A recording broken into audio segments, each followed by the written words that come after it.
നാമെല്ലാം ഒന്നാകണം എന്നാണല്ലോ ഓണം നൽകുന്ന സന്ദേശം.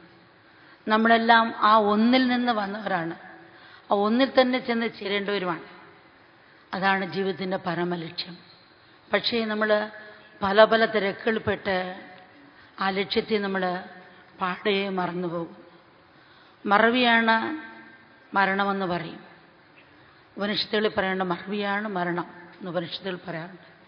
ആ മറവിയുടെ മറ നിൽക്കുന്നതാണ് നമ്മുടെ പല ഉത്സവങ്ങളുടെയും ഉദ്ദേശം. ഈ ലക്ഷ്യത്തെ ഏറ്റവും നന്നായി നമ്മൾ ഓർമ്മപ്പെടുത്തുന്നതാണ് ഓണം.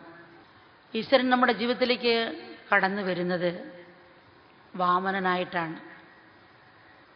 നമ്മുടെ ജീവിതം ഒന്ന് മഹായാഗം നടത്തുന്ന വേളയിൽ ഈശ്വരൻ സദ്ഗുരുവിൻ്റെ രൂപത്തിൽ മനുഷ്യഭാവം കൈക്കൊണ്ട് നമ്മുടെ അടുത്ത് ഭിക്ഷയ്ക്കായി സമീപിക്കുകയാണ്.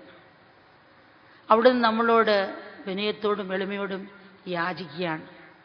3 അടി ഇടം തനിക്ക് തരൂ. അങ്ങയുടെ മനസ്സിൽ അതിരുകളില്ലാത്ത സാമ്രാജ്യത്തിൽ തനിക്കിരിക്കാൻ ഇത്തിരി ഇടം തരുമെന്നാണ്. അത് പൂർണ്ണ മനസ്സോടെ നമ്മൾ സമർപ്പിക്കുകയാണെങ്കിൽ കാണുന്നതെല്ലാം നമുക്ക് ഭഗവാൻമയമായി കാണാൻ തുടങ്ങും. ഭഗവാൻ അതീതമായി മറ്റൊന്നില്ലെന്ന് നമ്മൾ മനസ്സിലാക്കുകയും ചെയ്യും. അപ്പം ആ ശരണാഗതിയാണ് നമ്മൾ സത്യത്തിൽ ഈ തത്വത്തിൽ കൂടി ഉണർത്തിയെടുക്കേണ്ടത്. പണ്ടൊക്കെ നമുക്കറിയാം, ഓണത്തിന് കുട്ടികൾക്ക് ഊഞ്ഞാൽ കെട്ടി കൊടുക്കാറുണ്ട്. ഊഞ്ഞാൽ ആടുമ്പം കളിയോടൊപ്പം അവരറിയാതെ തന്നെ ജീവിതത്തിൻ്റെ ഒരു വലിയ പാഠം കൂടെ പഠിക്കുകയും ചെയ്തിരുന്നു. അതായത് എല്ലാ ഉയർച്ചയുടെ മുന്നിൽ ഒരു താഴ്ചയുണ്ട്. നമ്മൾ എത്ര കണ്ട് ഉയരങ്ങളിലേക്ക് മുന്നോട്ടും പോകുന്നു, അത്ര കൊണ്ട് പിന്നോട്ടും താഴോട്ടും വന്നേ മതിയാകൂ എന്ന് പറയാം. ഇതിനെ ഒരു കളിയായി കാണുമ്പോൾ ഊഞ്ഞാൽ മുന്നോട്ട് പോകുന്ന അതേ ആഹ്ലാദം തന്നെ പിന്നോട്ട് വരുമ്പോഴും നമുക്ക് അനുഭവിക്കാൻ സാധിക്കും.